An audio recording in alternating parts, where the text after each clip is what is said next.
Hey, good morning. It wasn't just their guns that made them successful in warfare. It was their filthy European diseases and their filthy white habits.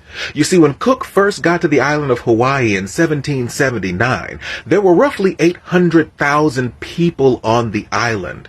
But after he introduced tuberculosis, gonorrhea, syphilis, and a host of other diseases, by 1879, the number was down to about 400,000 people.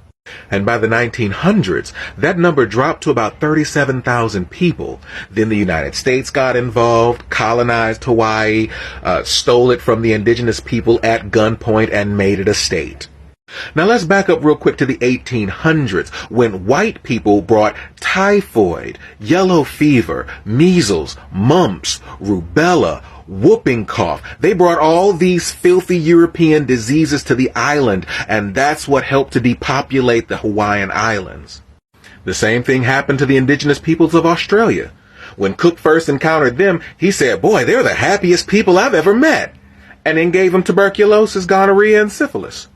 Every island that Cook touched, he brought with him these venereal diseases that helped to wipe out indigenous populations.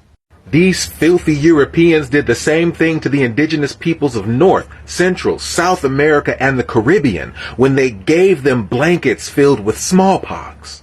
From 1492 to 1592, these filthy Europeans, I'm talking about Columbus and them, Cortez and them, killed about 8 million indigenous people. In the lifetime of one Betty White, just one Betty White, these filthy Europeans killed 8 million indigenous people.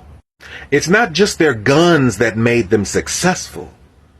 It was their filth.